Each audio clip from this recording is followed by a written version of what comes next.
This conference will now be recorded.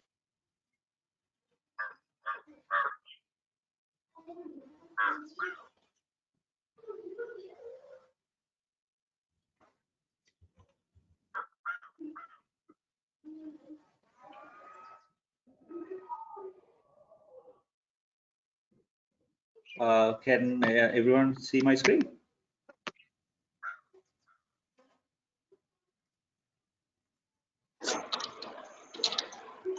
Yeah. All right. Okay. Today also texting, right?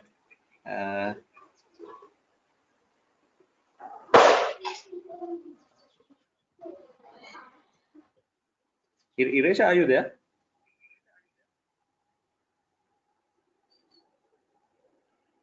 Iresha or Animesha?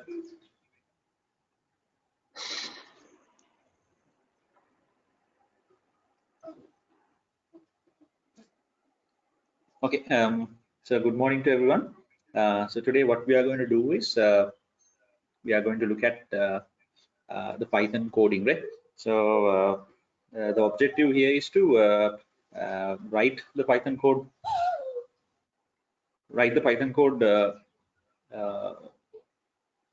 Yeah, good morning. Write the Python code in the Python idle, and then get some hands-on experience, right? Because I think if you are answering these Python questions in the paper, there's no point. Bharat?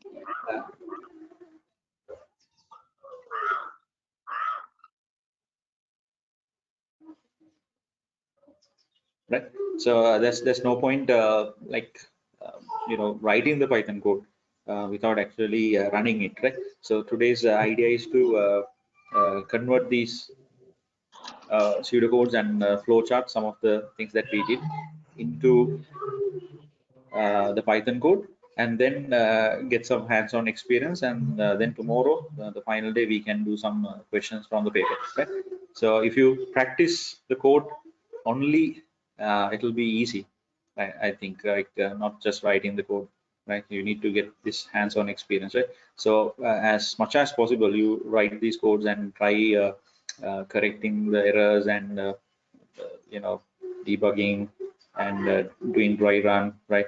Always start with the problem, analyzing the problem, and then you do the flowchart or the pseudocode, and then convert that into the Python code and run and see, right? So it's very, very important, right? And while we are doing this, I will give you also give you some questions so that you can do it on your computer, and then we can discuss. Right. So first of all, for this, we can use Python 3.6, 3.5. Not an earlier version, right? Because some of the codes can be different, right? So this is the Python shell where the codes are run. Now here in the prompt we can type the code or the commands, or else we can take a new file and write the code here and then run it, right?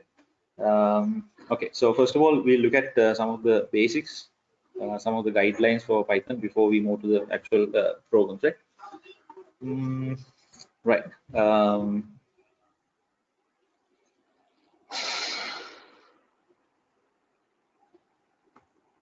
Right now, if you look at Python, what type of language is Python? There are different types of programming languages now. So what type of programming language is Python?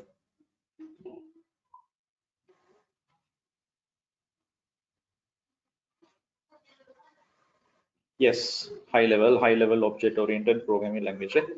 And if you write a program in a particular language, programming language, ultimately it has to be converted to the machine language, right? So in high-level languages, there are two types of language translators used. What are they? Compiler and interpreter, right? Okay, so Python, what does it use? What does Python use? Compiler or interpreter?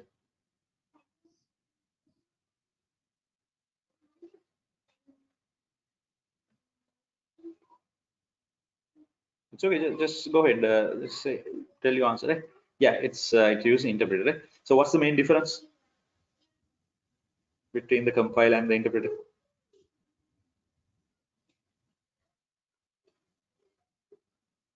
Yeah, it converts the code into machine language line after line.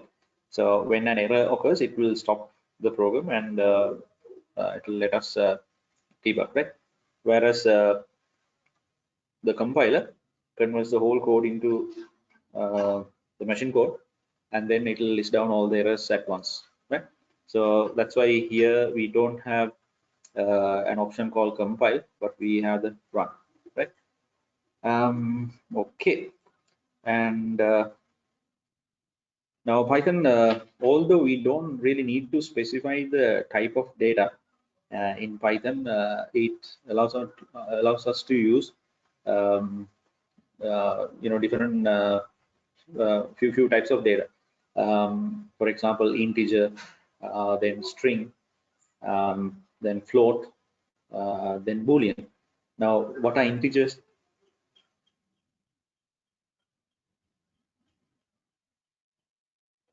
Integers, they are the counting numbers or plus or minus whole numbers, right? Then what are string?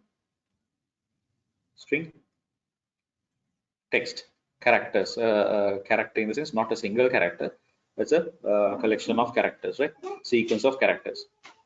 And in string you can have letters, you can have spaces, you can have special characters, and also you can have numbers as string, but then those numbers won't be able to be used in calculations, right? Then what are floating point numbers?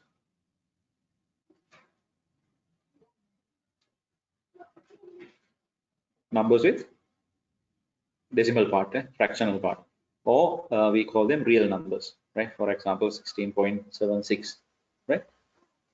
Then what are Boolean values?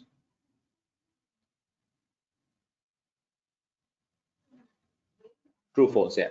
True, false, two state values, either true or false, and these are especially useful when we have two state data items, and also especially in programs we use something called flag.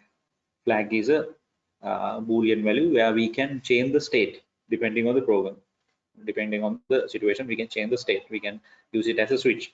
So then we use these Boolean values, right? Right. So now for integer we can use int in Python, and for string we can use str. For float we can use like that, float. And is the text clear? I mean font size.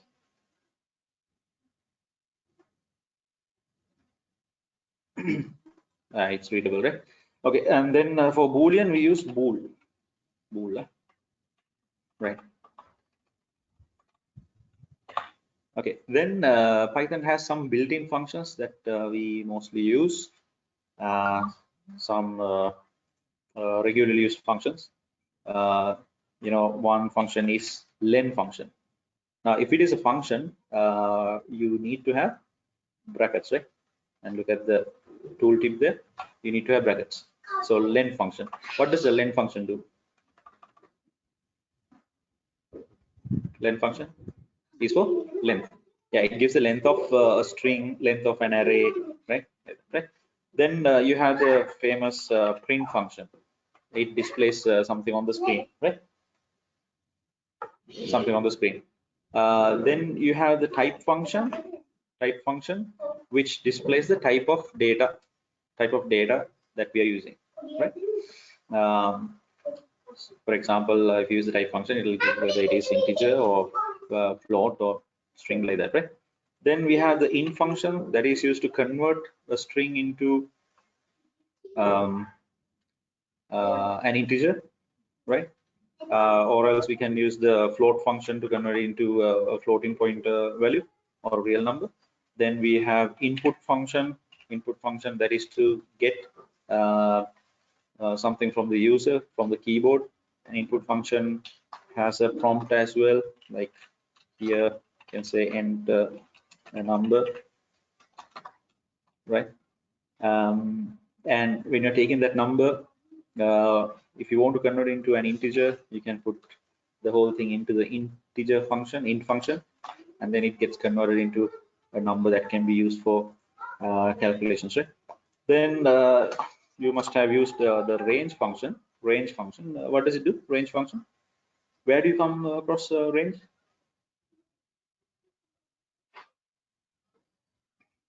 Range function, where we give two values, basically two values, but there's another value. I'll show that later on. That's used in iterations, yeah, iterations, for loop, right? So for a in range, like that, right? Okay, that's a range function. Those are built-in functions. Then max function, right?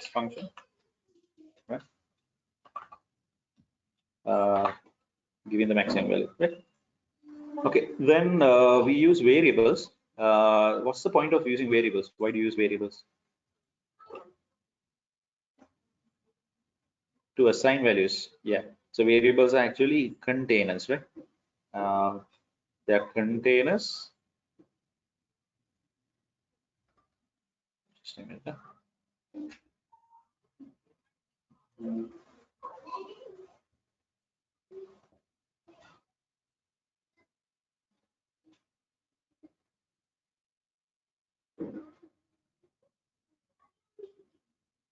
Yeah. So variable is a container. It's like this, right? And where we can store a value. We can store a value. We can assign values. Yes, correct. And then in order to identify, now this is in memory space now, the memory location, right? In order to identify, we use an identifier, which is a name given to this memory location. And if it is a variable, we can go on changing this. We can remove the or override the existing value with another value. We can increment the value. We can do all sort of things, right? Since the variable. What is the other type we have? Variable changes. What is the value which does not change? They're called constants, right? Like the pi value in 2πr, right? So variable has an identifier, right? Uh, so here, if you say a equals 5, what happens is a variable identifier is a, and then 5 will be assigned to a, right? So remember, this is assignment. I think we checked that in pseudocode as well. This is assignment. 5 will be stored in the variable a, right? And we also use this. This is a check, a condition, right? Whether this is going to give true or false, and this is going to give a is 5, because 5 is assigned to a, right? This will check whether value of a is 5. It's a condition, right? Okay.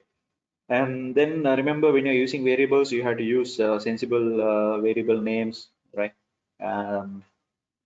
And also we use something called camel case when we give names for variables. What camel case is, the first word like this one.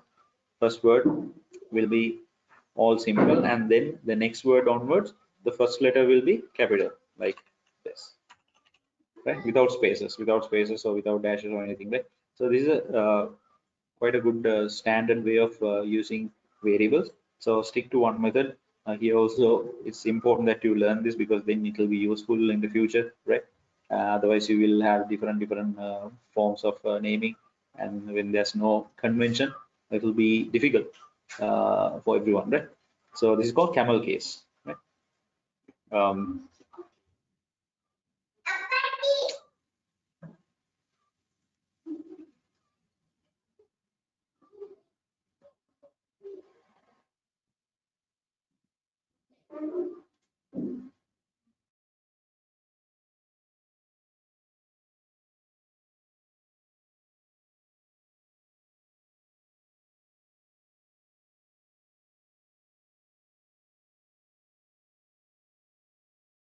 right?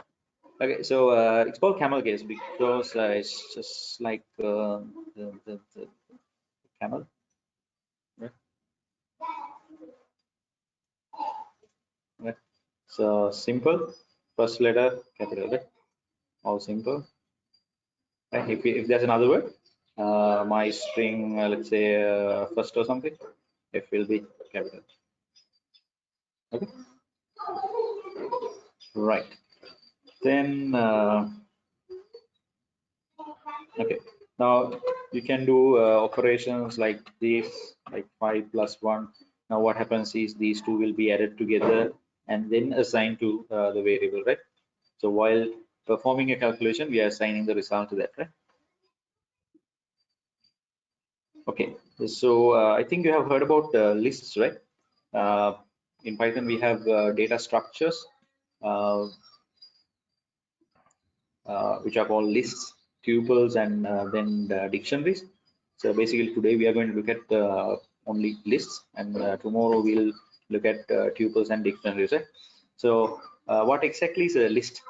In other words, we call it an array. What is a list or an array?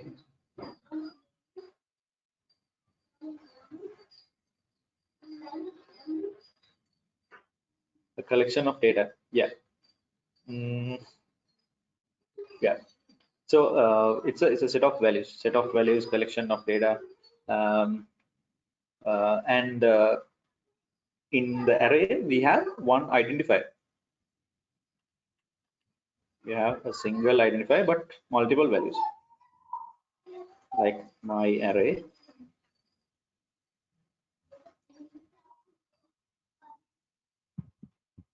Like this, right?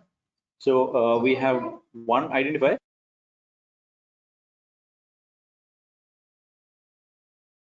Right? So we have multiple values, but a single identifier. So that is called a data structure, right? So we'll be doing some examples in arrays as well, right? Okay. And also, you know that the array index starts with 0, right? 1, like that, right?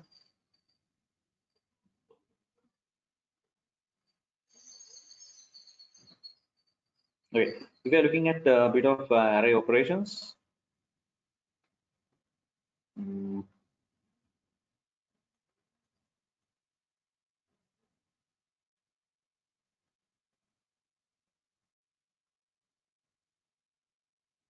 right? So if I use my array, then the index within square brackets, right? Like 0, this is going to give me. This is going to give me 5. It's going to access this value, right? And if I say like this, plus, or let's say equals my array 1 plus my array 2, it's going to take this and add them up, and the result is going to be put into this location, right? It's going to be replaced. So that kind of array operations are there, right? So usually we are working with 1D arrays where we have only the x direction, right? If you have a y direction as well, then it's called a two-dimensional array where we have a row value and a column value, right? So for example, it's like a matrix, right? Um, something like this. So this will be 0, the column will be 0, row will be 0. So here the index will be 0, 0, row index and column index, right? Okay, then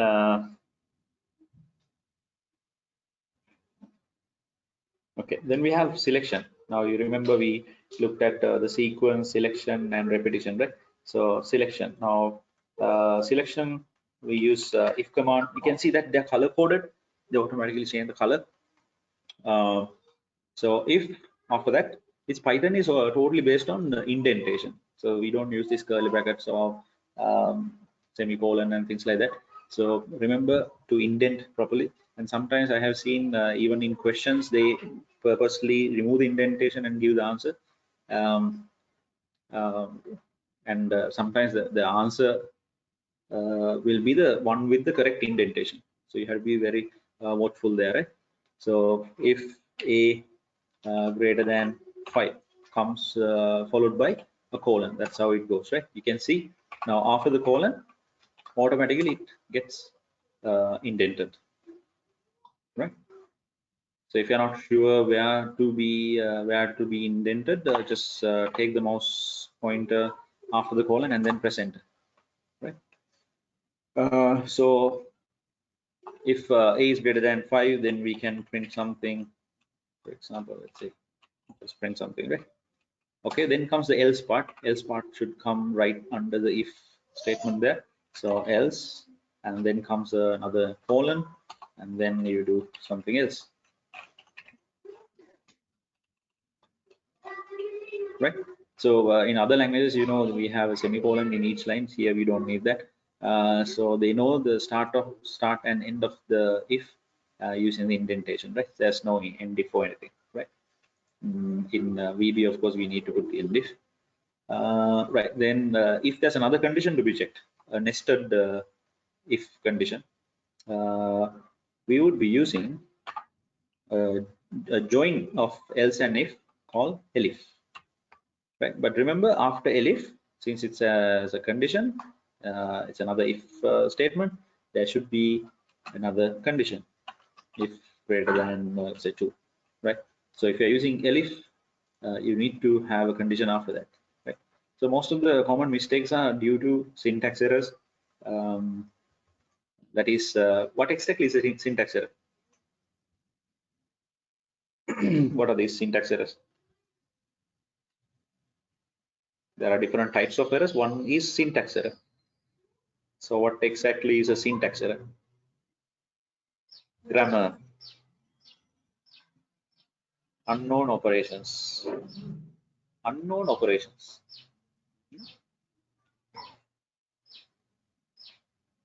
What do you Typing mean? error. Typing error, yes, typos.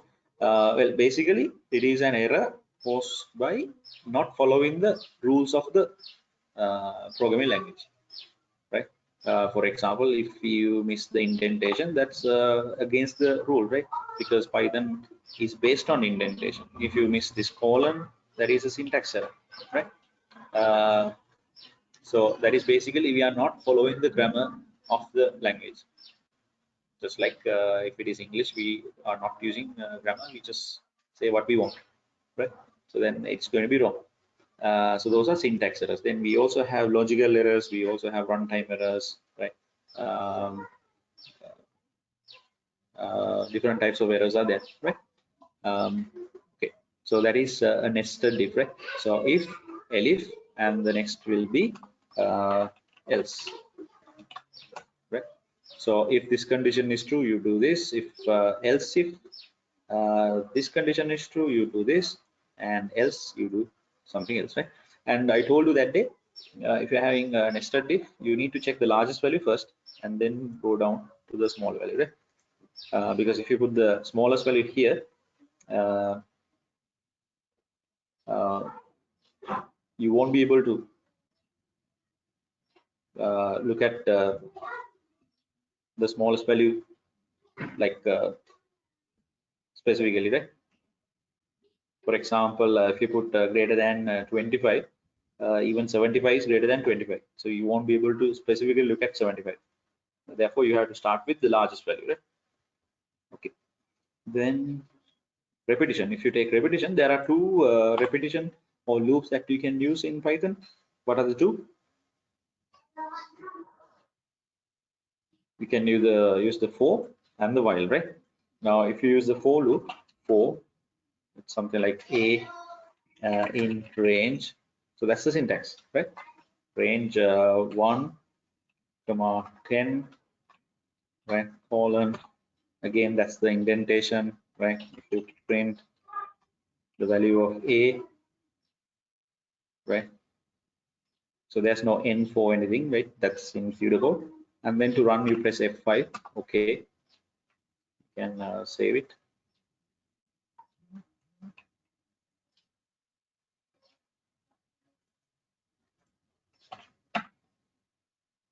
Right. Well, what is noticeable here is that even though I started with 1, starting value is 1, right? Ending value is supposed to be 10. But in Python, the for loop doesn't go up to the upper boundary. It goes only 1 less for some reason. Right? I don't know why this guy made like that, the language. Right? It doesn't go up to 10. Right?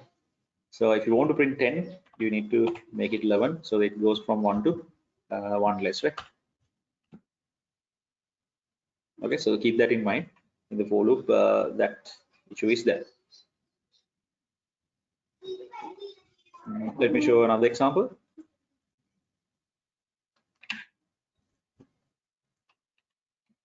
Right, so here's a list equals, it is having text values 1, 2, 3, 4, 5, 6.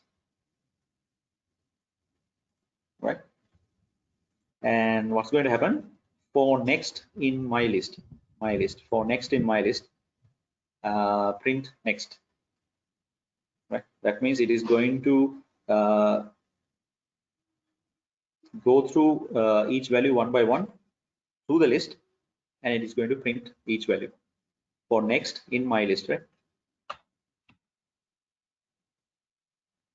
indentation error. Right, this has to be in the corner, and then press enter, and that's how you find out where it has to be. Right, see, it was here, and you bring this to the corner, and then you press enter here, and then move it around. Right, so if you want to check again, yeah, that's correct, that's where it should be.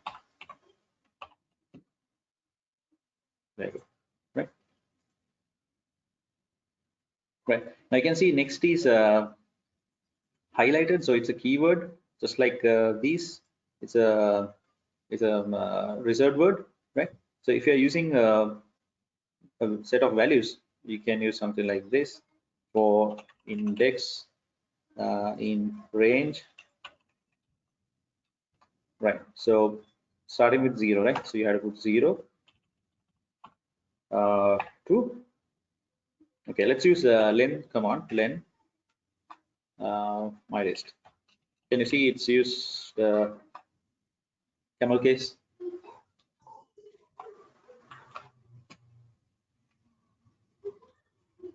This has to be index. Right, programming is all about trial and error. You type and you run, and then there will be errors, and then you correct them, and then you will be really happy. Right, okay, now you'll be really happy when errors are not there. Right, but getting there is the biggest problem. Right, okay, so what is happening here is it is just printing the index. Right, now you can see 1, 2, 3, 4, 5, 6 values are there, but it is going from 0 to 5. Len my list is going to give you 6, so 0 to 6 it goes only 0 to 5, one less than the upper boundary. So this is the lower boundary, this is the upper boundary. Okay, right.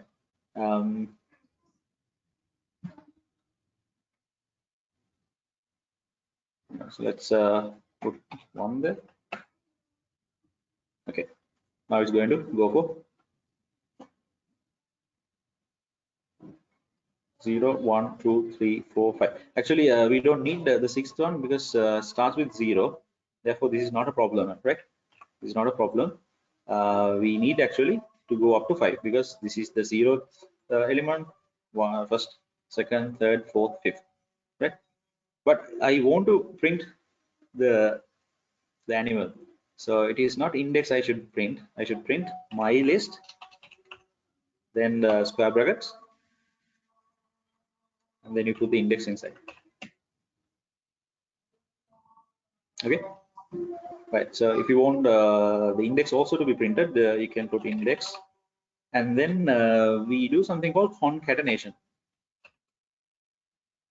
Right, so this is called concatenation. What I did was I joined two values.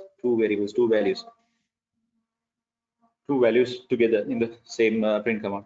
So that is called concatenation joining, right? I can even concatenate with a text value.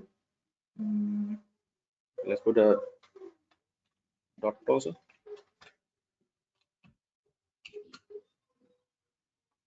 like that, right? Okay, so that's for loop. Okay, let's look at while loop. While a less than or equal to 10. Right now you can see in while loop,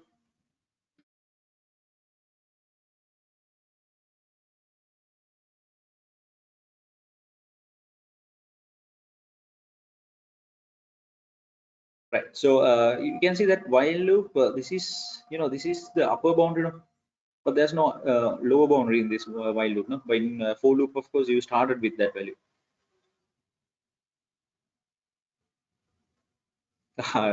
While true, yes, it will continuously run, right? So if you want to make a small annoying message displayed, you can just put it into a while loop and send it to a friend who will have a nice time with some messages, right? And you can put a loop inside another loop and increase the uh, we can put a loop inside the while true loop. Um, so here the thing is, like, there's no starting value, right? This is the upper boundary of, we are checking whether a is less than or equal to 10, and I told you in while we had to take it as long as, right? So when you're using while, remember, you need to assign a value, starting value for a, right? I will just try it like this: print a. Okay, see, name a is not defined. But in for loop, of course, it's not a problem because we start by assigning. We say range function does that. When you put range 1 comma 10, it starts with 1. So here you need to start with an assignment. Okay, 1. Okay, and there's another problem. What is this problem? Can you identify? Okay, this is similar to what Tarana said while true. In while loop, you need to start with a value, then you have the upper boundary, then there's one more thing you need. See, it's going on, it's going on.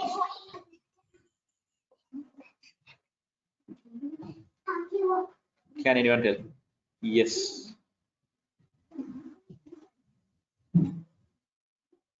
Yeah. Others?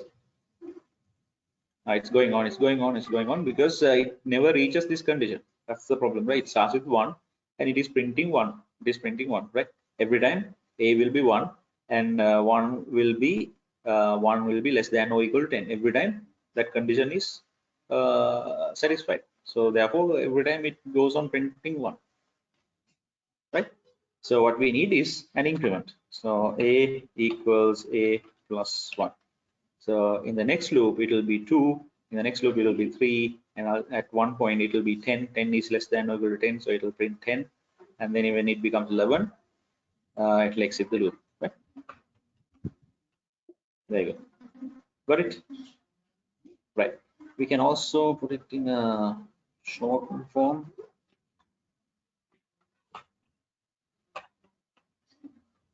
Yeah, there you go. So remember, a plus equals 1. This is similar to a equals a plus 1. Okay. Right. So that's the while loop, right?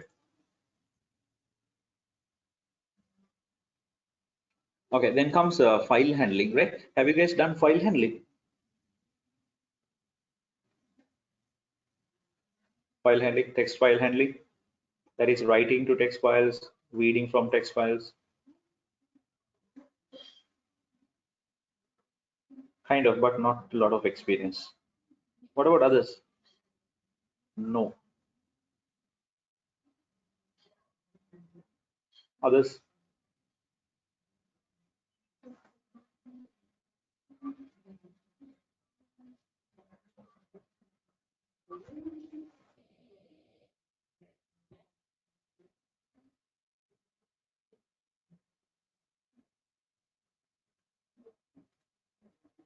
Yes. Yes. Did, but not good at it. Okay, right. So let's look at some of the file operations later on. But let me show you the basic syntax that we use, right? Now, one is this. Now here, what happens is we are opening a text file. We are opening a text file, file.txt. We are opening it, and we are putting the content into a variable called myfile. Okay, and when files are opened, they have some rights, privileges, right? We can open a file for reading. We can open a file to read and edit. We can open a file to add new content to the existing file, right? So this parameter is that right, or the permission. So we open this text file in the read mode. So this file will be open for reading, right? And if you change this parameter to W, that will be for writing. That will be for writing, right? And then we can also change it to A, that is for appending. Now what appending is, you are pushing content into an existing file, right? That's like you open a Word document that you have already saved and you add some more content, you type some more content and you save. That is appending. Okay, so remember the file has to be open, and then if now you open the file and you do something with the file. For example, if you are writing,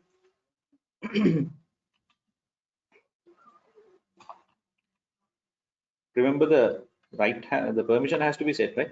So you open this in writing mode, and then you write this sentence to the existing to the file, right? So if you use write permission, what will happen is it will remove the existing thing and completely write this as a new file.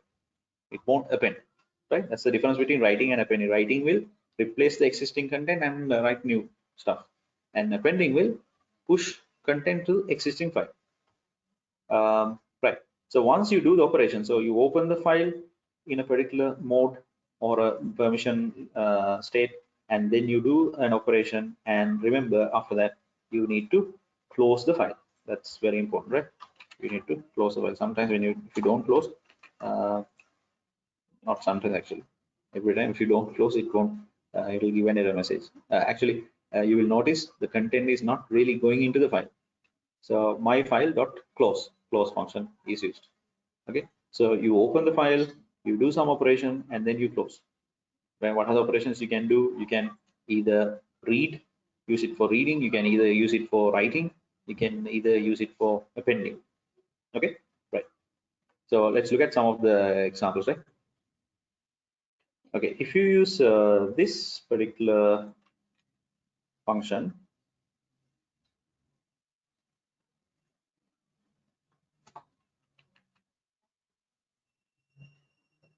read line function,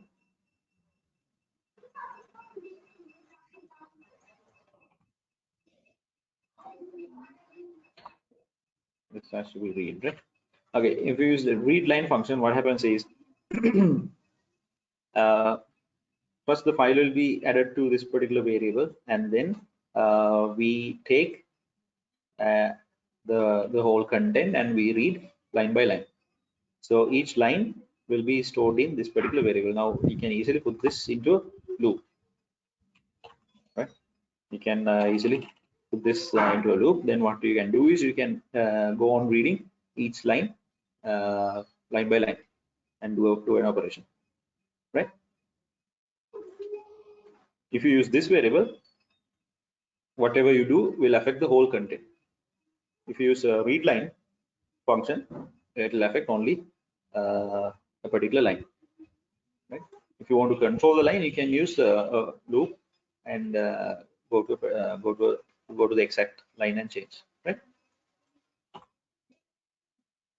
Right. Then so these things, we do the program here, and we save the file, then we run. To run, we can press F5. So it's very important that you practice these codes, right? I will send you a lot of codes, a lot of Python files I will actually send the picture of it, and then you type and practice it, run and see, right?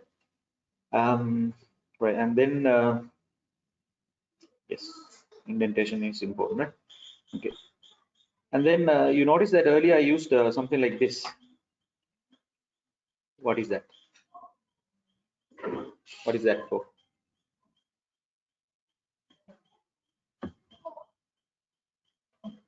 What about others?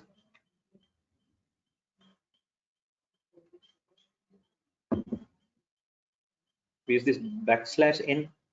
Do you agree with Lashani? Continue the remaining to the next line, a new line. Yeah, correct. All three are correct, right? So what will this is actually line break? It will go to a new line, right? If there are existing characters here, it will break the line from here.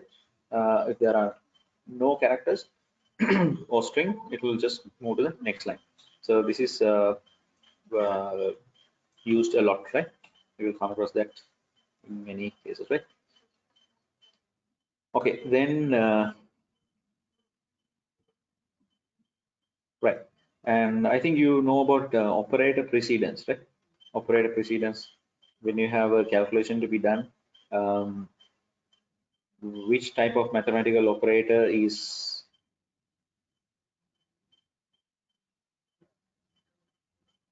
in Windows you go for this one. When you say Python, don't go for command line. That's the command line. The command prompt is the command line, right? You go for this one, idle. You have to use Python idle. You can use this as well, right?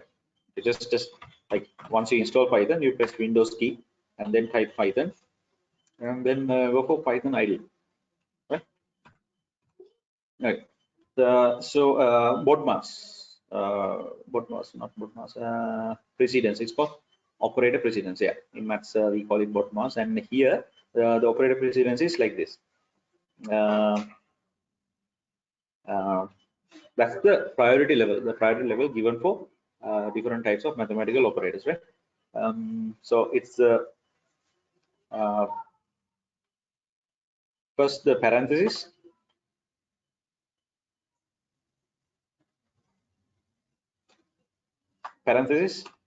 and then the exponentiation. What is exponentiation? Yeah, power, raised to the power, right? And then the division, and then the multiplication, and then the subtract, and then the addition, right? So we look at some of these questions based on the operator precedence and the paper questions, right? Okay. Right, then there are different types of errors. As we looked at earlier, we had a syntax error. So syntax error is if you don't follow the rules of the program, then it's going to give errors. That's syntax error. Most common error would be syntax errors we find here. And then there can be logical errors. Logical error is syntax is fine, but it is not giving the correct result that we wanted. It is not giving the intended result. For example, we want the division, but it gets the multiplication. That's a logical error, right? Then we also have type error. Type error, that is if you are not dealing with the correct type of data. For example, if I'm getting a number from the user, but it is in text format, string format. I haven't converted it into integers or float, so it will give a type error, right?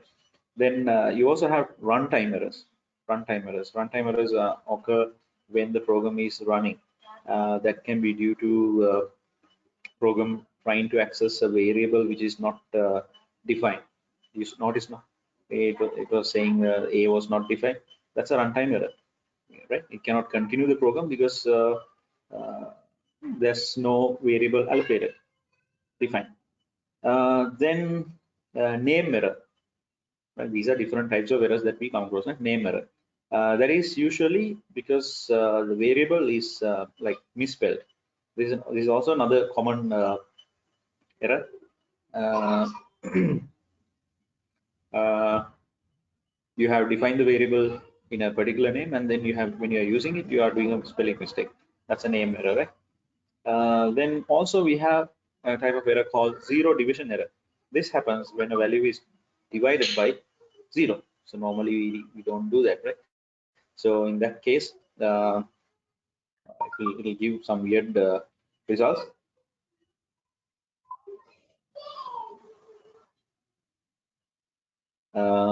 Therefore, what we have to do is the solution needs to check.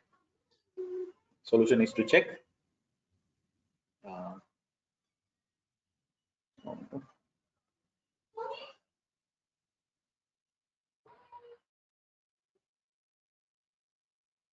Yeah. So the solution is to check whether the user is entering 0.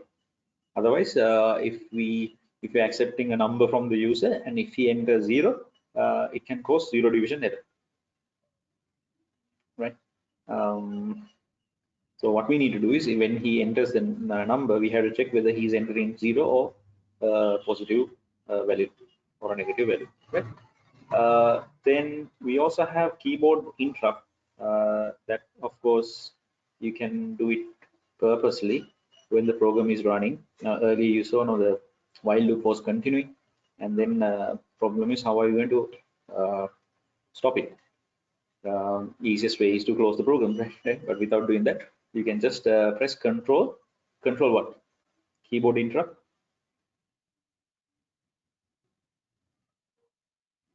Who knows? Yes, well done. Control C. When you press Control Z, it will give a keyboard interrupt to the program to stop running the program, right? So if you have a program which is continuously running without stopping, don't close the program, just press Control C, right? Okay. So when you're naming variables, remember to use Camel Case. That is first word all simple, following words, first letter capital, right? Okay. And then reserved Python command words. Reserved Python, some of the Python reserved words. Now these reserved words, you can't use them in variable names, right? One is and. You can see that they are getting colored, right? Then break. I remember the break command. If you want to break off from a loop, you can use the break command. Now I'm only looking at the useful ones, right? Then def. Can anyone tell me why we use def?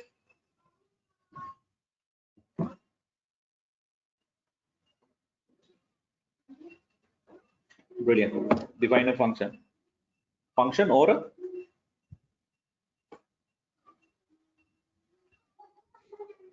function or a, yeah, define. Okay, define a function or a, what is the other thing we can define?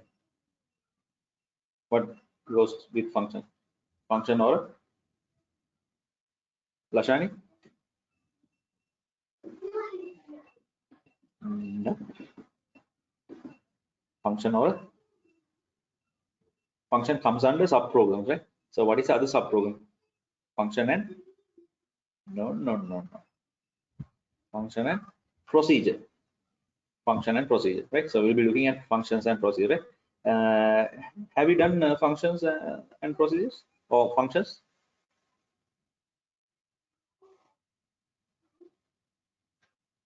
Functions, yes.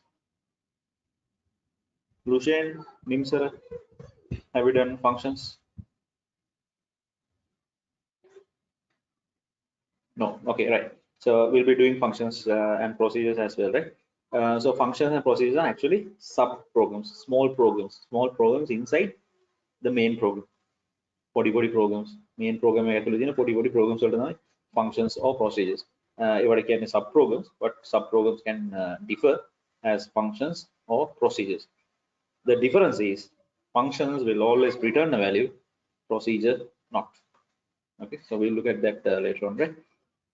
Then elif, right? If all these are reserved words or commands, you can't use them in the code. Else, for, right? Then import. Have you guys used import?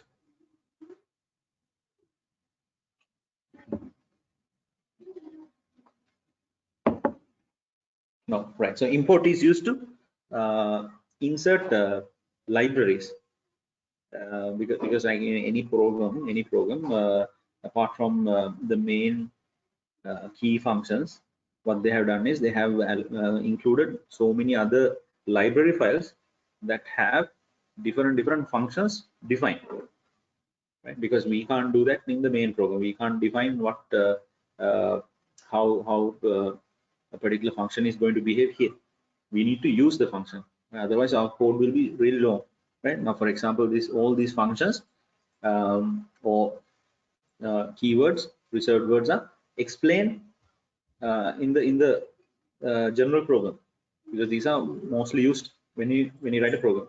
But certain functions are there that we need specifically. For example, the random, import random, right, which is specifically to generate random numbers, whether it is integer or floating or whatever, right?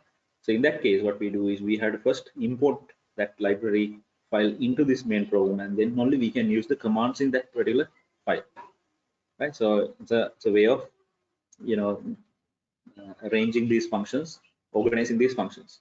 So it will be easy for us to do the program, right? Then and do that, or then not, these logical operators, right? Then print, return. So you will see return in the function, then while, right? These are reserved words. You can't use them in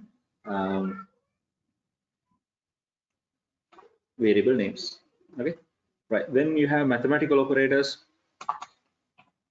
division, multiplication, and exponentiation, which is the power, and then the plus, minus, and what is this thing? Single forward slash is division, double forward slash,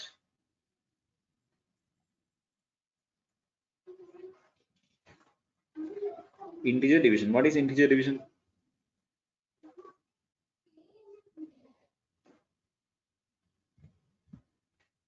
No floating part. Very good. Right. So it gives only the whole number, right? And yes, that's the integer division.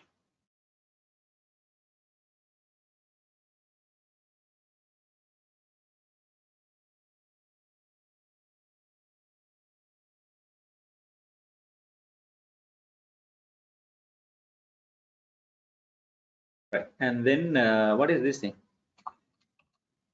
Percentage.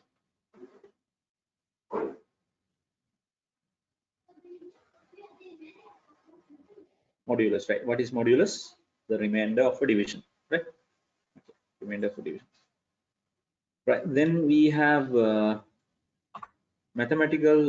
relational operators. That is to compare values. We have this. This is we are checking whether it is equal to, right? And then we have this, not equal to. This is greater than, and then this is greater than or equal to. Remember, greater than comes first, and this is less than or equal, right? Again, remember, less than comes first, right? And these will be evaluated. The answer will be evaluated. Evaluated means the result will be either true or false. Relational operators, right? Okay, then we also have logical operators, and or and not logical operators, right? Right. So if you look at the color coding here in the Python idle, or the IDE, integrated development environment, that is where we write the code, that is the interface. We are talking about this interface. We have different color coding. We have green for strings, but remember, we need to use them within double quotes, right? And then we have purple for functions like print, then orange for keywords like if, then we have comments. How do you make a comment? How do you write a comment? First of all, what exactly is a comment? In any programming language, there's comments. There are comments. Yeah, what are comments? Codes not executed. Yes. Or yes, lines which are not executed when the program is running. And why do you use comments? Why do you use comments? Yes, we explain a code.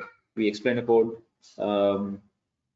Then it will be easy for you to refer, to give an idea about the code, and also it will helpful for the other programmers to get an idea when you write programs. So it's very important that you use comments, right?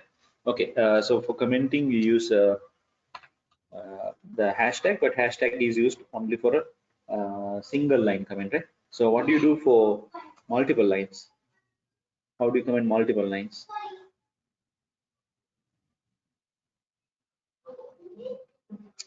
Yeah, we can use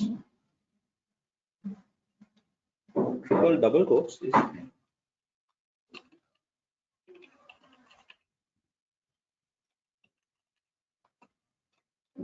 Yeah, triple double quotes or single triple quotes, right?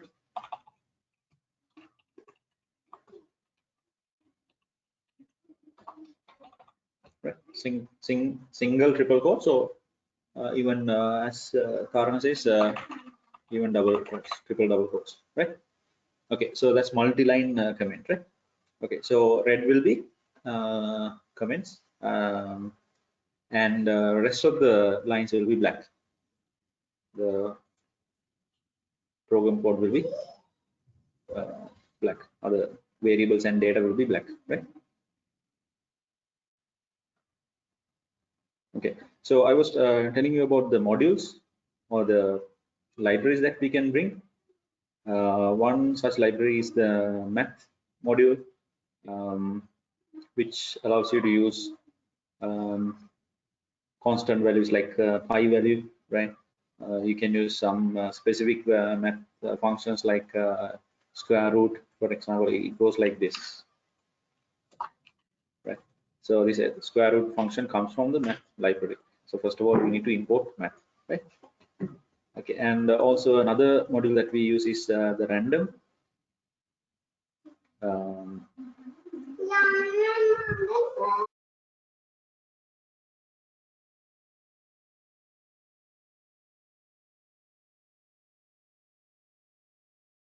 right.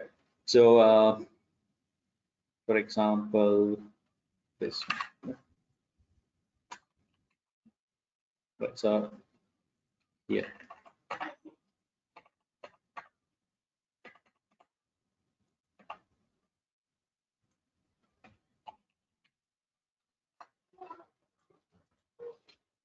Right. So here, what happens is we import the random library or the module, and then we can call a function inside it, which is called randint. What is it going to do? It is going to generate a random number between 1 and 6, including 1 and 6, an integer value, right? So we had to use random.randint. So there are other functions as well, and then that result will be stored as answer, and then we print that answer, right? Okay, including these two. Okay, so that's how you use modules, right? Modules of libraries.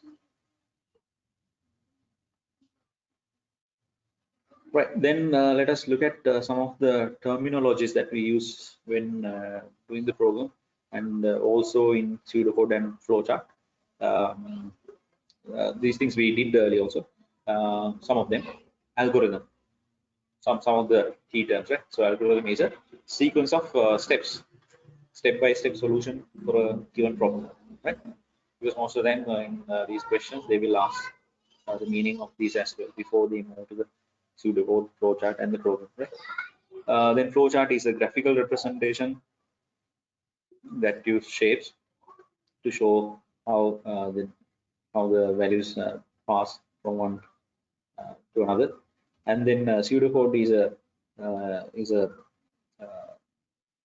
uh, solution for a program written in English language, and it does not use strict syntax like the programming language, but it is somewhat professional and standard, right? It is not the actual programming language. Then I don't know whether you have done structured English. Structured English is similar to pseudocode, but it is more, less professional compared to pseudocode.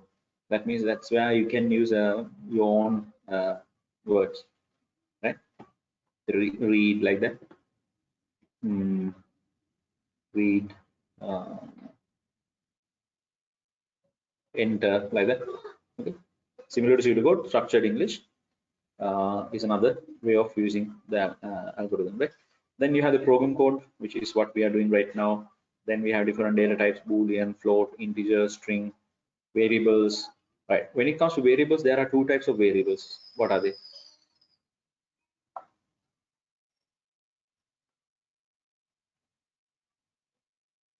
Local and global. Good. Right. So a global variable, as the name says, global variable, it is applicable for the whole program. Right. Now, normally a program is going to have not just one set of lines. It's going to have sub programs, as we discussed earlier. It is going to consist of number of sub programs and sub programs, which can be functions or procedures. So if a variable is global, it can be accessed within any part of the program, even inside the sub programs. That global variable can be accessed. Right? If there are no sub programs used in our code, then anyway, whatever the variable we define is global by default, right? What local variable is, the variables that we use inside the subprograms, right? The variables that we use inside the subprograms are belonging to only those subprograms. They cannot be accessed from outside unless they are passed to the main program, right? So if there's a global variable called name, if there's a local variable called name, you can use the same name, but there are two different variables. One is global, the other one is local. Understand? Right. Then variable declaration is where you assign the variable. Maybe you assign it with a value. Then constant is a value that does not change. It is same throughout the program. Then data structure is a group of values, group of data items like arrays, lists, right? Then loop, repetition, output, indentation, comment, subprogram. What is a subprogram? It is a small program which is inside the main program, right? And it can perform a task independently from the main program, right? Now, in programming, one important thing that we do is called modularization. Modularization. That means we take the whole problem and we divide it into manageable tasks. For example, if you're adding two numbers and outputting the total, input part will be one module. Adding part will be another module. Output part will be another module. So we have three modules. What we do is, for these three modules, we create subprograms. So what exactly is a subprogram? It is a small program within the main program. Some subprograms will perform a task and return the values to the main program. They are called functions. Some subprograms, they don't return any values, but they will output, just print the value onto the screen. That is a procedure. So that's the main difference between the function and the procedure. Okay. We have to define the subprograms, whether it is a function or a procedure. We have to define it, and if you define it, you need to call it as well, right? Okay, just a minute.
right? Okay. So subprogram is that, right? Then subprogram can be function or procedure. Then return value is the value which is returned by a function. We use the return command for that. Then we have two terms. One is called, okay. I'll come to subprograms in a moment, right? Once we do the examples. Yeah. Just remember these terms. Then when I'm showing it, you will remember, right? Right. So in this functions and procedures, okay, let me do like this. So we define the function of the procedure using def command, right? So my function, right? If it is a function, there should be brackets, right? Okay, right. So this is how the function is defined. It's so easy, right? Okay. Now,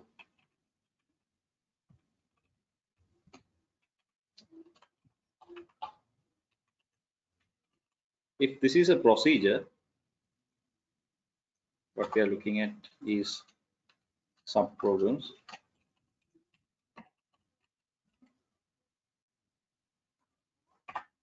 If it is a procedure, it will be like this. That's no return statement, right? So inside this, there will be maybe some kind of, okay, let's say a equals a plus 1, right? Okay, and then it will just print. I'm just showing a simple example, right? Okay. So what is it doing? It is adding 1 to a and printing the value of a, right? Now the problem is here, it will give an error message saying that a is not defined, right? And we are adding 1 to a, but there's no a, right? It's like we haven't taken the a. If it is a subprogram, we have to give some values to it. It's like your teacher. If your teacher is the main program, you guys will be subprograms, and teacher will have to ask you to do something, right? When you are doing something, teacher has to provide you with the details. Okay, do this like that. Take this and do this, right? So we if you are adding 1 to a, right, we need to pass that value into this subprogram. So what we do is here we put a, right? So this procedure is accepting a value and adding 1 to that value, right, and then printing that value. Clear? So that's a procedure. Okay, now you notice that it is printing it inside the procedure. So this name is wrong. Let me call it my procedure. Okay, is it clear now? So we are passing a value. It is accepting a value. It is accepting a value, adding 1 to it, and it is printing it. Now, if it is a function, you would notice like this. Again, the same method, def my function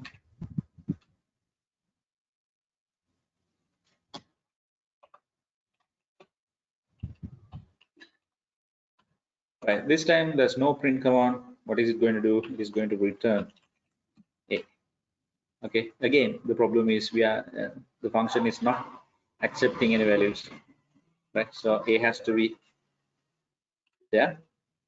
So it is accepting a value, storing it as a, adding 1 to that, and without printing it is returning the value of a, right? Where is it returning to? It is returning it to the main program, right? It's like teacher gives you a work and teacher wants a result from you. Okay, I'll give you 5 minutes, you do this and give it to me. So that is like returning.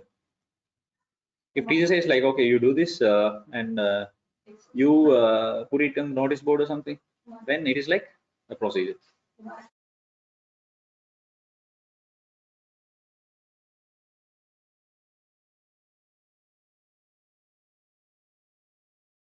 Right, so that's the difference. This is the procedure, this is the function, right? Right, now the two terms I wanted to tell you were parameter and argument. Parameter and argument, right? Now we put here, we put A here, right? That is, this procedure is accepting a value.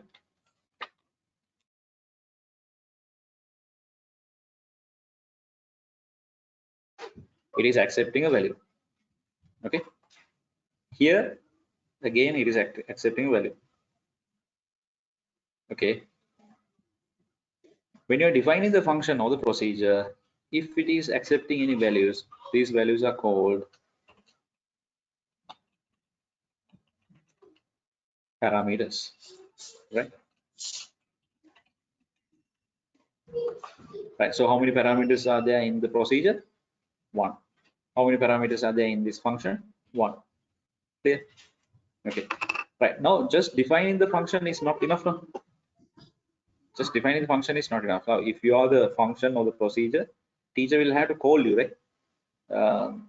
Nimsara, do this. Lashani, do this. So they have to call you by your name, your function or procedure name. Therefore, in the main program, we need to call these two. Call these two. How do you call this? Using the name.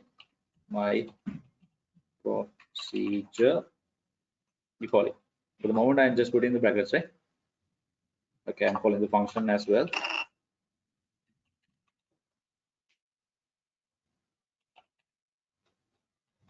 Right. So I'm calling the procedure and the function. Okay. When I'm calling, what is going to happen?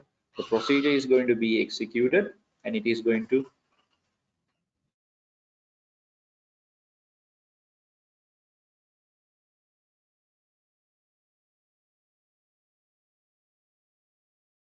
so when you're calling the here what is happening is you're calling the procedure, here you're calling the function, okay, by its name. Right now what you have to notice is when I'm calling the procedure, it is going to accept a value, it is going to accept a parameter, one parameter. So if I'm just calling this without passing something to that parameter, it is not going to work. It will say procedure is accepting a parameter, but it is not passed. Therefore, I need to pass a value here. It can be any value, like it can be a number, or it can be a variable, like n1, right? Or it can be a value even, right? But it has to be a number because we are doing an addition. So something like this. Okay, right. Similarly, for the function also, there's one parameter accepted, so I need to pass that value. Okay, so what happens is when I am calling my procedure, I'm passing 5.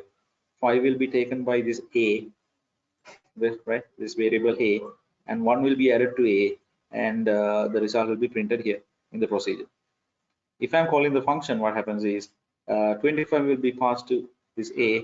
A will take that 25, and 1 will be added, and 26 will be returned from this. So this is going to return. Right? It's like passing the ball to someone, right? You pass the ball and he will do something like signing the ball, and he will return the ball back to you. Right? When it is being returned, you need to catch it. You need to catch it, right? Therefore, in this function, I need to have a variable like, let's say, num or something, right? Or result or something, right? I need to have a variable so that the returning value will be stored in this variable. It's like catching that ball. Understand? So that's the difference between the function and the procedure. Now I told you that we have to pass the value. We have to pass these values so that the parameters will accept. The values that we pass for the procedure or the function are called arguments. Arguments. So that's one argument here, one argument here. Okay. So those are the two words I wanted to explain to you. Since Nimsar asked an example, only I explain this, right? So when you are looking at the procedures and functions, you will see the exact thing. So remember, parameter is a value that is accepted into the function, right? And argument is a value that we pass when we call the function or the procedure. Arguments are passed when we call the function or the procedure. Parameters are defined when we define the program or the function. Clear?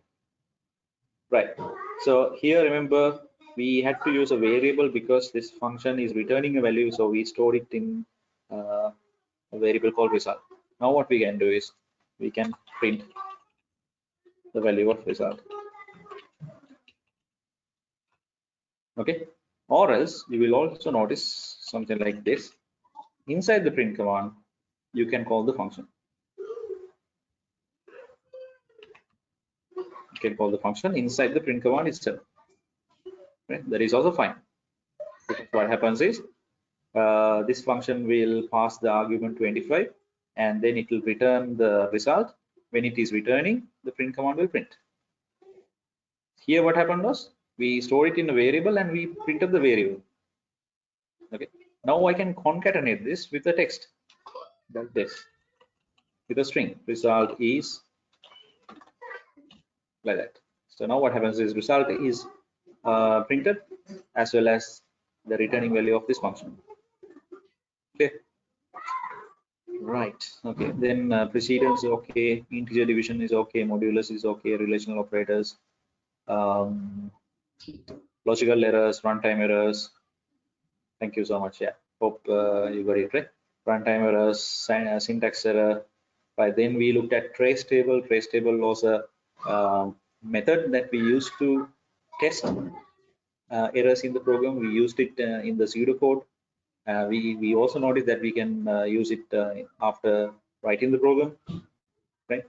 And it was a table where we showed the values, current values of variables at different stages of the program, right? So when they ask you to explain what is trace table, you make sure that you include all these key terms, right? It is a technique where we use a table where we represent the variables and their current values, and it is used for testing. It can be used during the design stage when we do the pseudocode or even after doing the program, right? Can you tell me what kind of errors will trace table capture?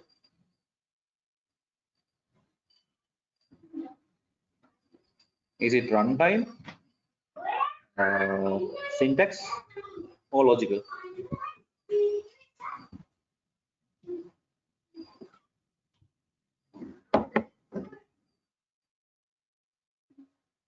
Others?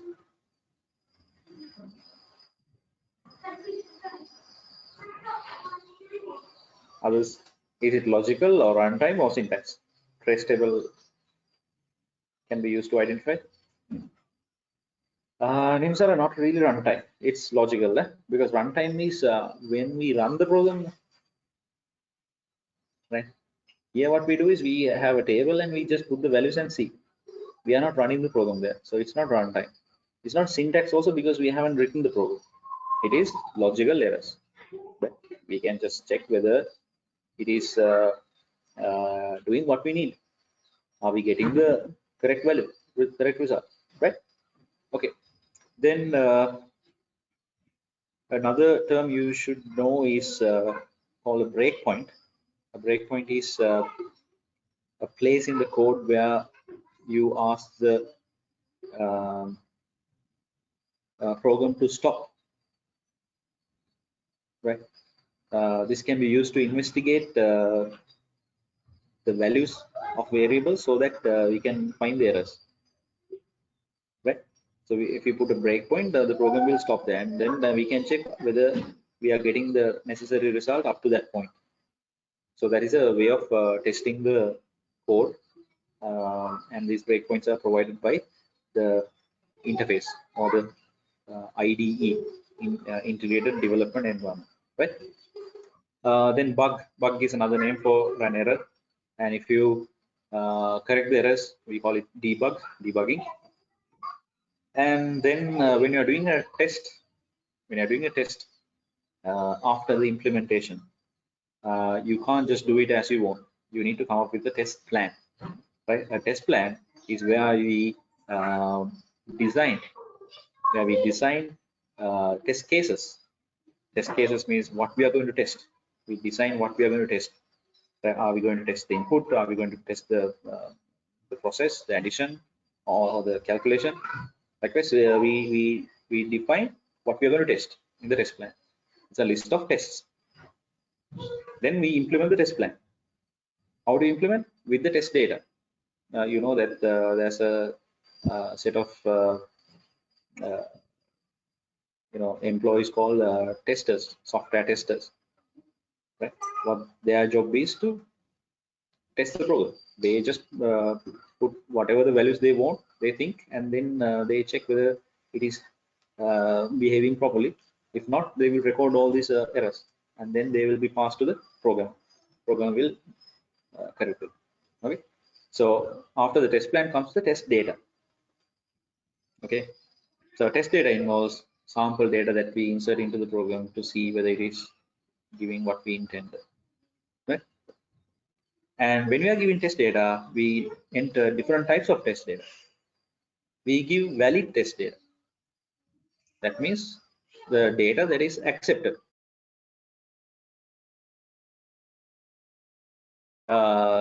The value that is accepted. Sorry about the background noise. The data that is accepted, generally accepted, right? So normally what we do is we just in any form or any interface, we just put the accepted data, right? We never try to enter invalid data and test. That's what these hackers are doing.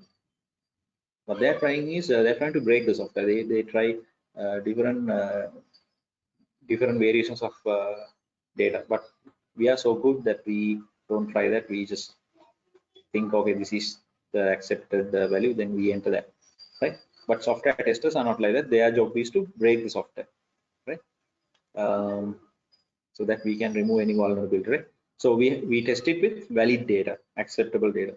Then we test it with invalid data, right? That is like which is not accepted. Like we should enter a number, but we try with the text value, right?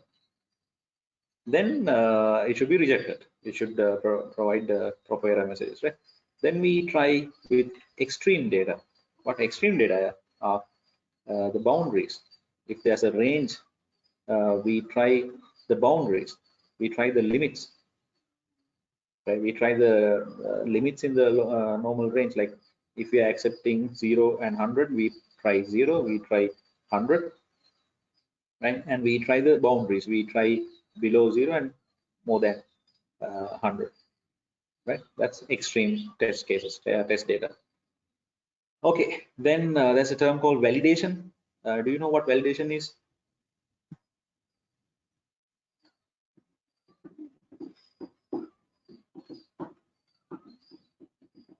Validation. What about validation?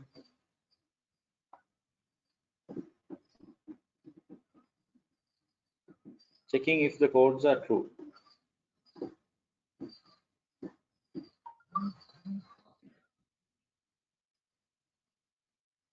Yeah, validation is actually a way of checking whether the data is accepted or not.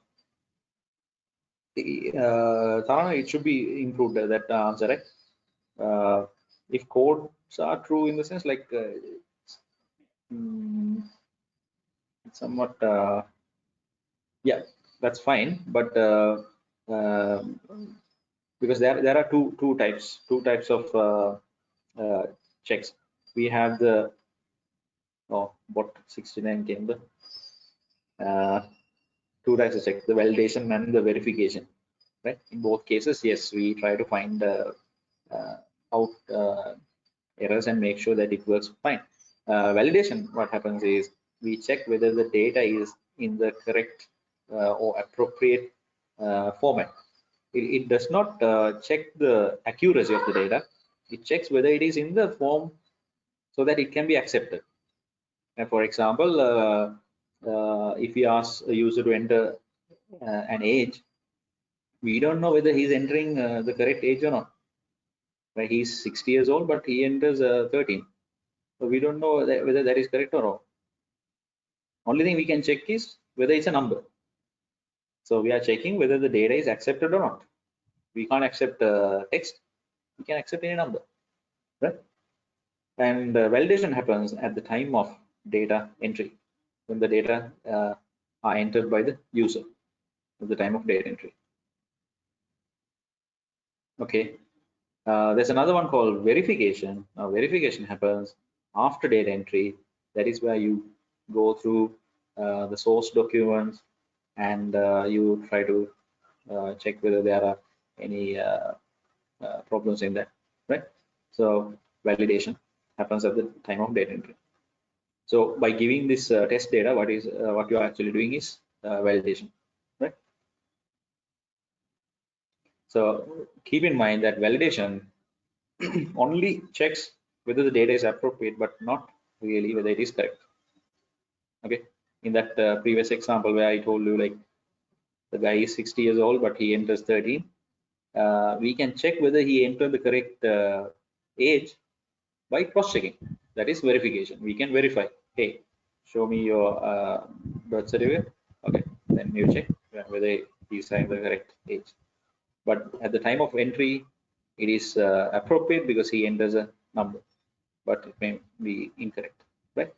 Okay, the final term is IDE, Integrated Development Environment. This is basically the interface. For example, this is the IDE.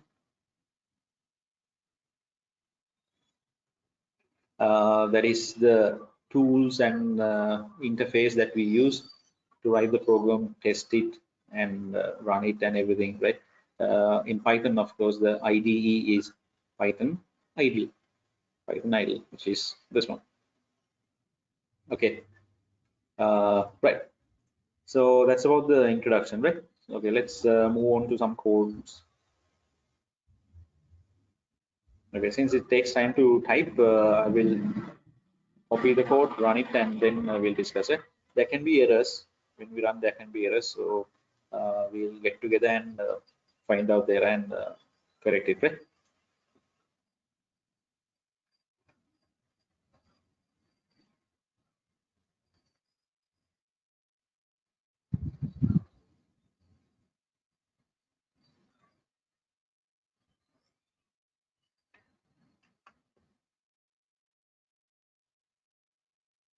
Right. Let's look at a simple program where we convert Fahrenheit to accept the Fahrenheit value and display the Celsius value.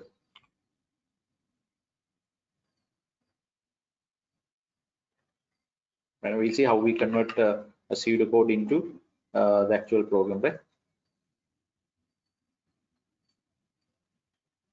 Okay, something like this. Okay, so how do you do it? Okay, first of all, it's better you start with a comment, right?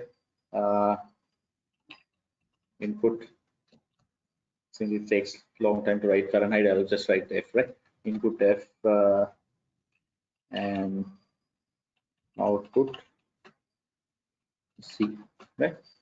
Okay, so how do you map this pseudocode to the actual program? Okay, you can see that we have two variables here.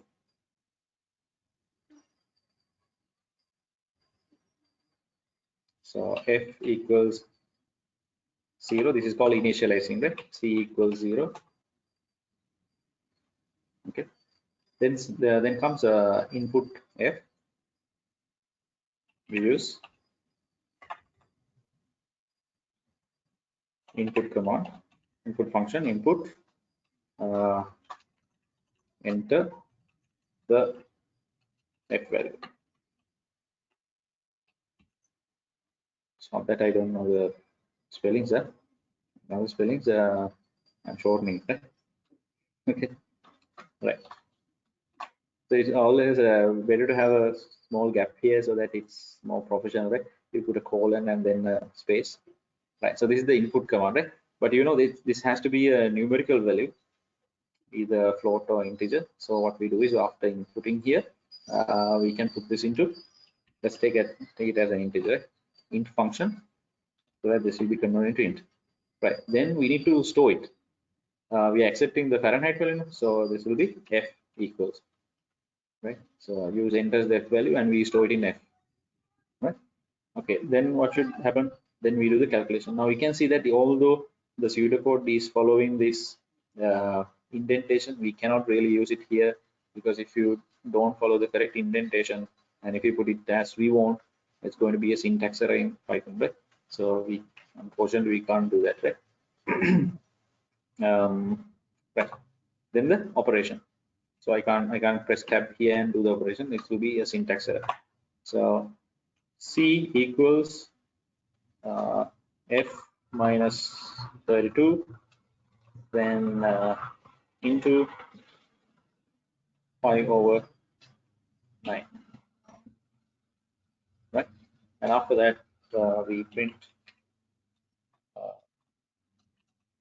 Celsius value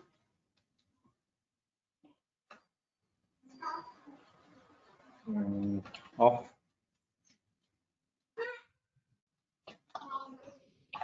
this is concatenation, right? Of F value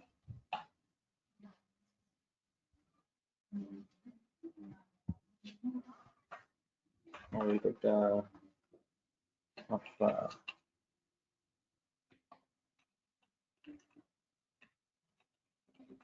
Fahrenheit F is what is it? See, right?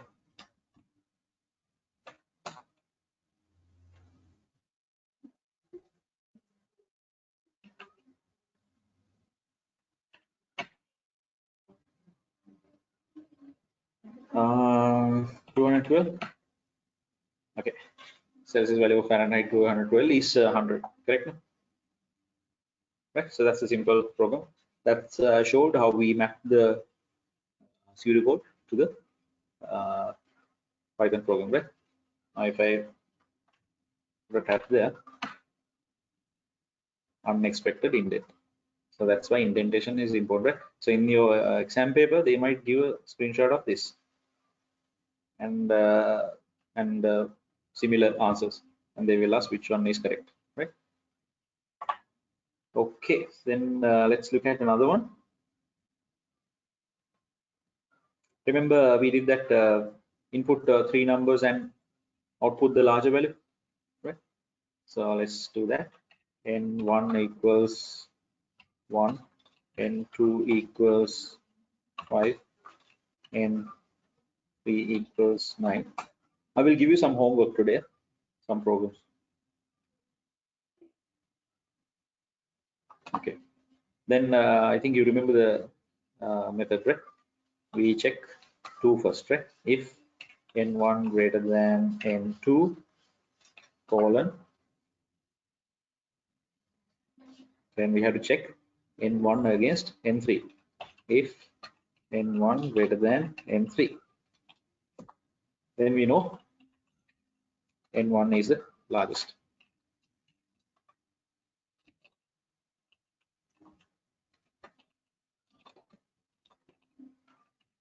This is called concatenation, right? We are joining a text with a variable value. Right. Then comes else of this. Else of this will be N1 greater than N3, N1 will be the largest, otherwise N3 will be the largest. So let me copy this thing, right? Unfortunately, in your exam, they are not asking you to, you don't have a practical exam. I think that is important to have a practical exam. They are asking you to write the code and checking it is not really useful, because who is going to remember these codes? If you take a professional programmer, I don't think even they can write the program on a paper. It comes with the instincts, and then it's all trial and error. So I think if there was a practical paper, it would have been really nice. So then comes the else of this, right? Right. So else of this will be N2 is greater than N1, right? Then we have to check whether N2 is greater than N3, right? Then print. Okay, we'll take that. So, Okay, so what will be the answer? This is so, it will be N2, right? Tell me if I'm wrong. I may do some mistakes. Okay, then else, then it will be N3, right? Okay, done, right? Let's test it.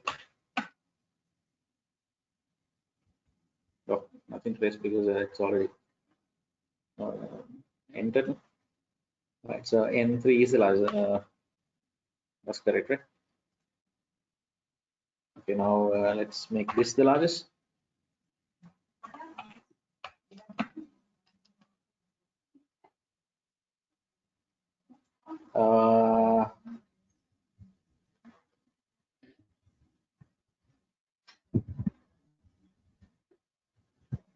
Yeah, actually, it's not the value. We should print N1.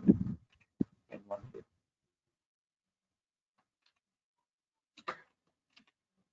N3 there, right?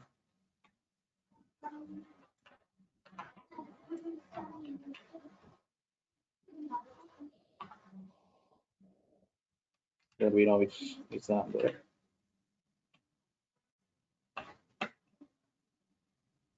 N1 is the largest. Correct, right? Okay. We'll make this 5 and we'll make this 9.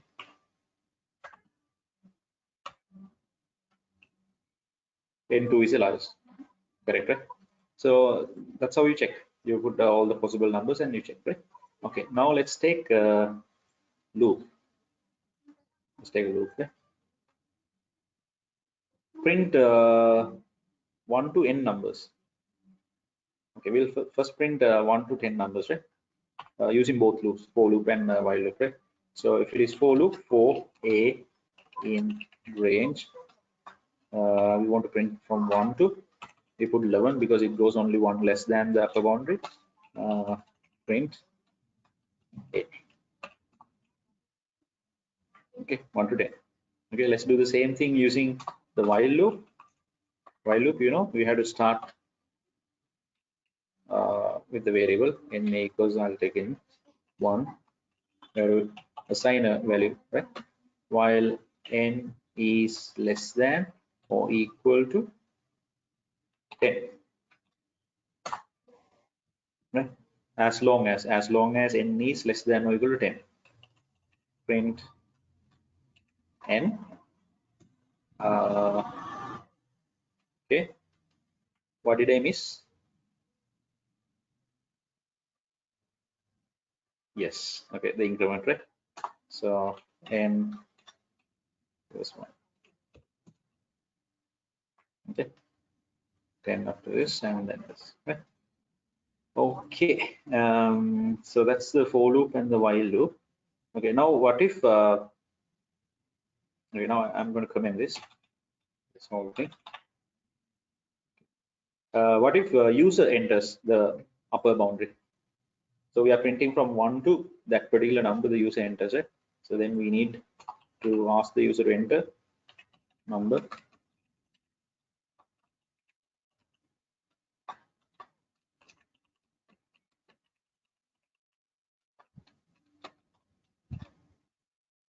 Okay, and then now upper boundary will be, instead of 11, it will be none. But let's see the problems.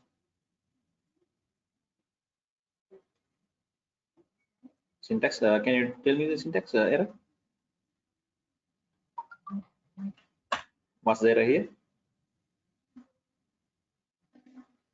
The bracket, huh? 2 brackets.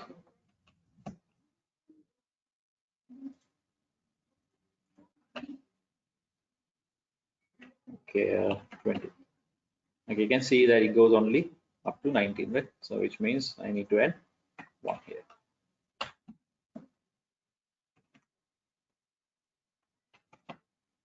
Okay, right? It's really easy. Right? Same thing for this. Let me comment the for loop. 3 triple quotes. Okay, where should it change in the for loop?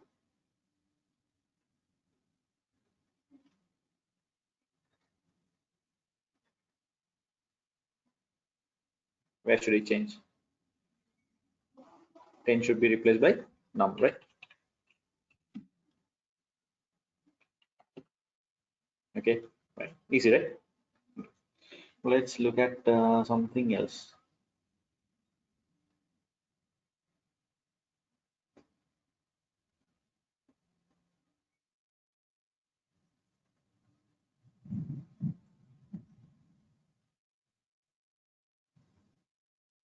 Okay, let's modify this, right? Okay, what if they want to have the total of all the numbers? They want to have the total of all the numbers. That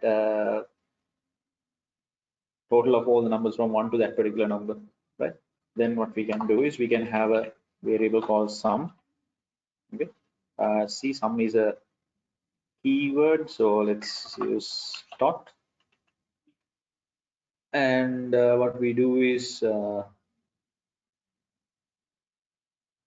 okay, print. This will print 1, right? After that, what we can do is we can put that 1 into the total. We can put the 1 into the total after printing, right? So dot equals dot plus n, and then we want to print the total. Output is going to be total. Now we don't need this. No, we'll have that. Okay, so where can we output the total? It should be outside the while loop. So remember, if it is in this line, it is into the while loop. It is in the while loop. If it is outside the while loop, it will be right there in this corner, right? So print total is dot. Let's add a few numbers. Okay, okay, right. So small modification, right? Okay, let's look at okay, let's look at displays whether an entered number is odd or even. Odd or even. So we'll modify the same thing. Use enter as a value. Then if we are going to use the modulus, right? Modulus. If num, what do you use? Modulus. How do you use modulus? Percentage sign. If num mod 2 equals 0, okay. Did I do a mistake? Did I do a mistake or not? Is it correct? Yes, correct. That means you are following. I thought you were sleeping. Okay, if it is 0, print even, right? I don't know whether I'm right there. Tell then if it is else, print odd. Is that correct? I think, yeah. Okay, maybe we don't know. We have to test it, right? Okay, 2 even. 3 odd, right? Okay, let's modify the same program. What if we want the user to continue entering numbers? We want the user to continue entering numbers, right? Enter a number, it says odd or even. Enter another number, it says odd or even, right? Then when are we going to stop? Is he going to press give a keyboard interrupt? No, we are going to let him press 0. When he presses 0, we want to exit, right? Here we need a while loop, right? Okay, so he enters the number first, then that number is going to be 0. So we need to put the while loop here, and while is as long as, right? Now see how we put the condition. As long as num is not equal to 0. Num mega 0 novena takal, as long as it is not equal to 0, right? You have to continue this. Now this thing you can highlight like that and press not tab. Tab is also okay, fine. Yes. Or else control right curly bracket or right square bracket will indent, left square bracket will dedent. It's called didn't. Indent and didn't. Didn't. Right. So if you want to check, double check whether it is in the correct indentation, yes, just go there and press enter. It is in the correct place, right? So while num is not equal, as long as num is not equal to 0, you continue checking. Right now here there is a problem. What is the problem? Okay, we'll try. Very good. Another virus. What is the problem?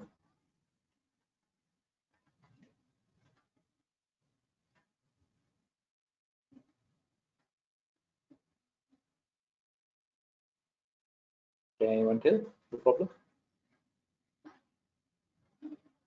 Never be 0 inside the. Yes. Okay. In the sense, it's like this. In order to be 0, we are not asking the user to enter a value, right, inside the loop, right? He enters only once. He enters only one, then it goes into the loop, and then it continues, because num doesn't change, right? In order to change the num, he has to enter a value, right? That means we need to ask the user to enter a value inside the loop. Inside the loop. Okay. So not here, then it is out of the loop. It should be right here. Not here also, then it is inside the else. It should be right there, right? So it will ask the user to enter a number, then it will check that number, display whether it is even or odd, and then it should ask for another number. If you don't ask, it will just continue because that number doesn't change. If it changes only, he can enter 0, right? Okay, now let's test it. Test it. 2, even, 3, odd, 0, gone, right? And if the user might not know what this is, what happened, so it's better to display a message and exit, so we can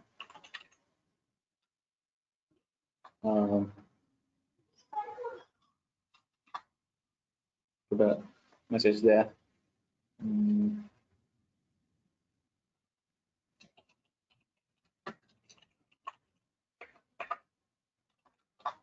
Okay.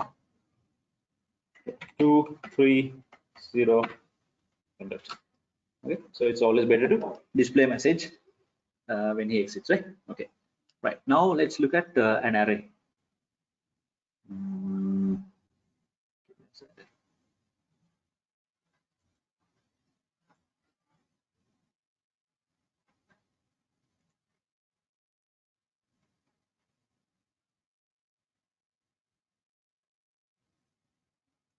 Okay, let's take something like this, right? Okay, so here's an array. Let's perform some array operations here, right?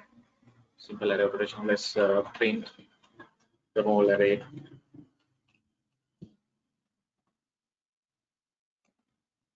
Let's print.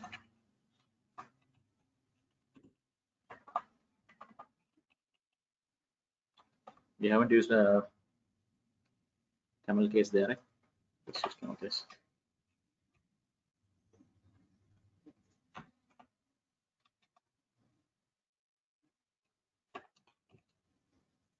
Put 0 there.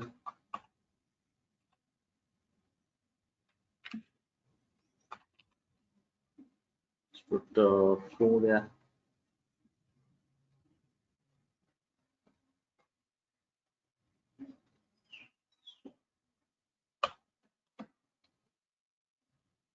Okay, you can see prints the whole array, and then this is 0th position, that's 12, and this is 4th position, 0, 1, 2, 3, 4, 48. Okay, right. So further array operations, further techniques related to what we learned today, I will discuss tomorrow, right? So today, of course, I need to. I'm trying to finish it with the file writing. Let's see how it goes, right? Okay. So here, let's say I want to.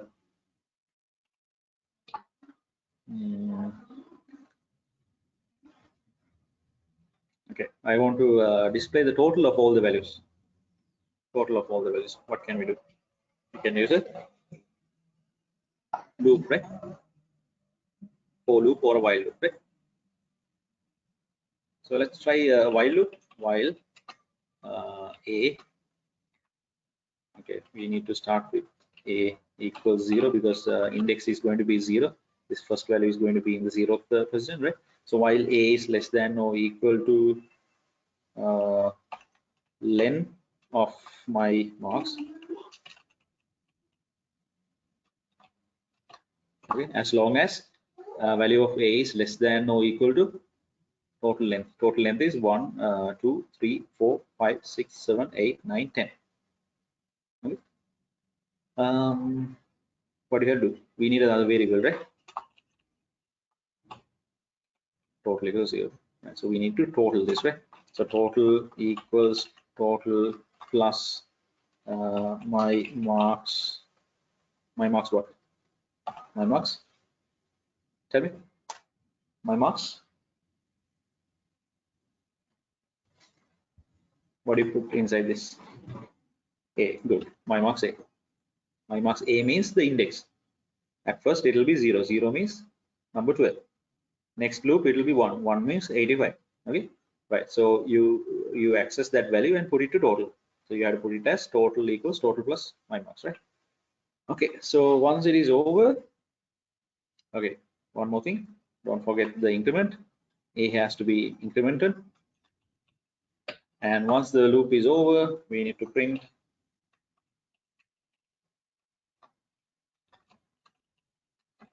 total is, this is concatenation.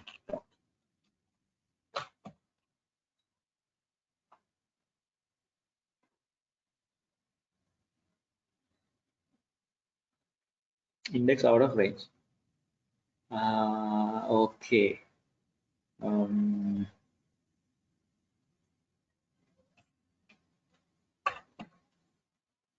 Right. Okay. So can you tell me what happened? What happened in the?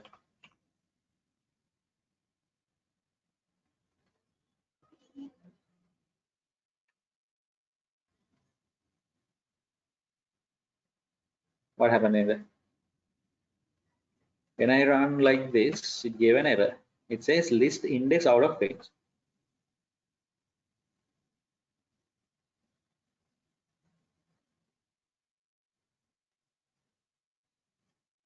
Can you guess what happened?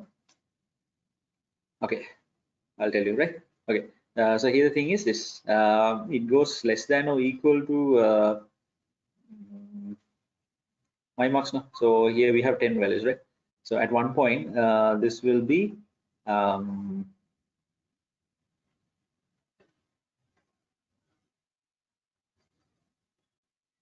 okay. At one point, this will be 10. A will be 10. Am I right? Right. So when it comes here, my marks 10, is it there? Right. At one point, now this A goes on incrementing, right? Starting from 0, goes on incrementing. At one point, what happens is this will be 10. A will be 10, right? So 10 is less than or equal to length my marks. So my marks 10, is it there? 0. This is 0. 1, 2, 3, 4, 5, 6, 7, 8, 9. Only the index goes only up to 9. So but I'm trying to access 10. 10 is somewhere here. What is after this? And that's why it gives list index out of range. So anytime if it gives yeah, that's right, only up to 9. Anytime if it gives list index out of range, that means it is trying to access the access a place which is not there, a place which is not there, right? Just a moment.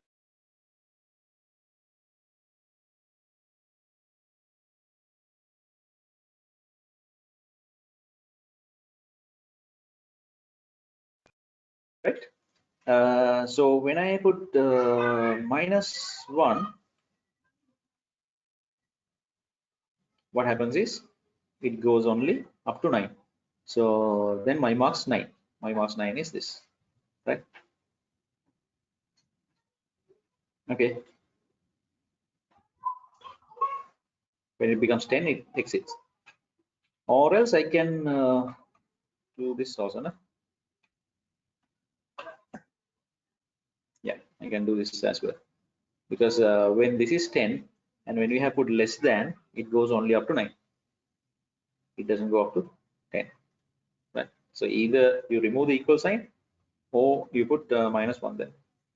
Understand? Right.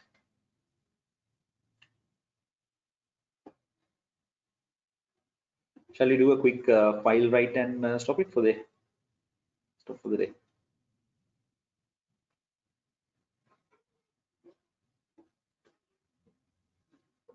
File write in sense, we'll do a file read. File read. Tomorrow we'll see file write and append. Okay. Right. So I have a file like this with 2 names, right?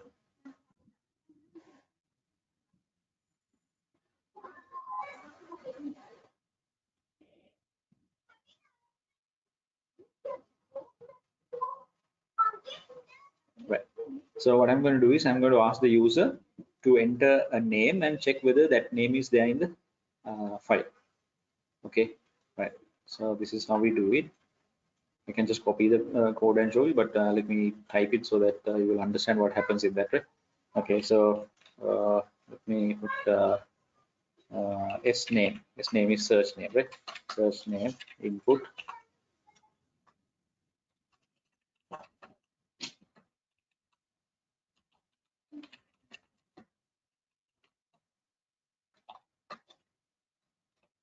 Enter the name you want to search.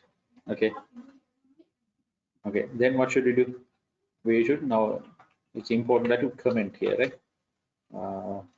User input search name. Okay. Now, if you comment, it's easy for you to understand, right? Okay. Then open the file. We had opened the file to search, right? So what we do is search file. This is going to be a variable equals open command, and then the file name. File name is this new file.txt.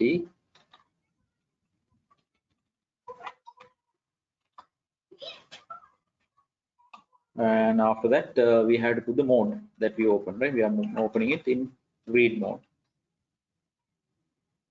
Okay. Then I'm going to use a flag value called found. I think we used that last time, right?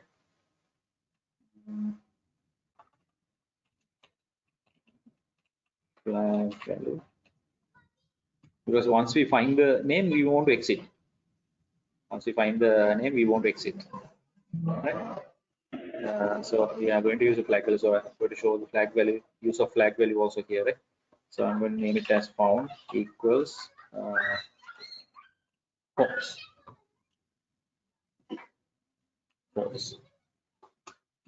Right. Then we use a for loop.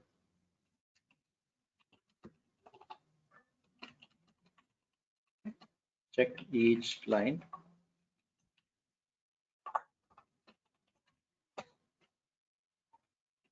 For line in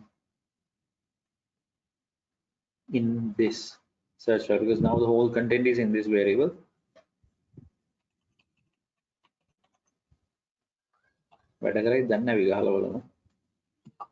Okay. Right. If s name equals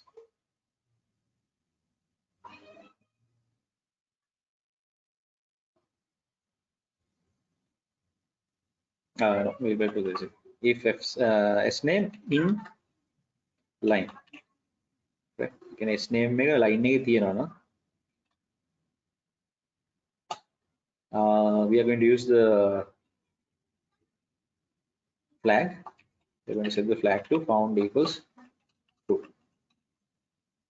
Right. After that, it's no point continuing if you have found the name. So we are going to break. So now you learn the break command as well, right? And after the for loop, we check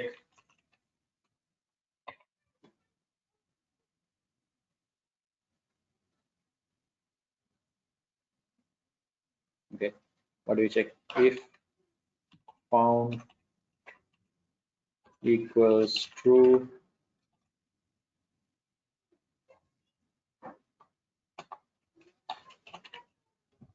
print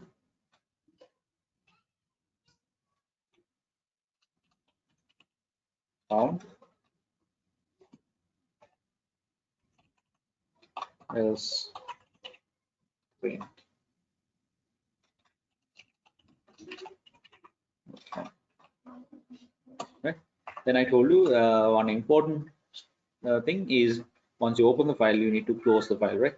So what we close is this, because now this file is taken into this variable. So search dot close. Okay, let's run it and see. Okay, I need to save this the same location, right? Same location as this file, because I have opened it like this, right? If I am opening it from a particular location, I need to give that folder name and then the / like that, right? So both these file and the program should be in the same location. So let me save it under that.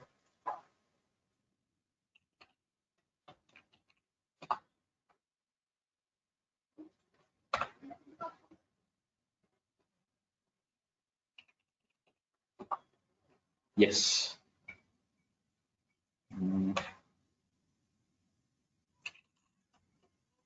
Found. Okay, let's check Sunil. So this is testing. Found. Got it. Right. So what we did was reading, right? Reading. And see, when you put comments and keep spaces, it's really easy to understand, isn't it? Right. Okay. So you stayed this long patiently, yeah? Right. So tomorrow we'll look at writing to a file, then appending to a file, and then also a bit more array operations, and we'll also do a linear search, and also a nested loop, right? Nested loop. Okay, and after that we'll do questions from papers. Okay, so you practice these. I will send all these files to you, and it's important that you type and practice. Then only you remember this, right? Not just writing on a paper. Okay, right. So thank you very much. Today also nobody talked except one. Anyway, see you tomorrow, right? I'll send this these codes today. Okay. Okay. Okay. Okay.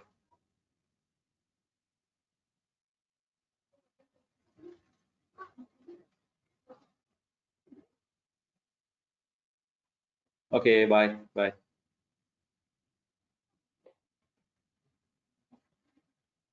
See you. Bye.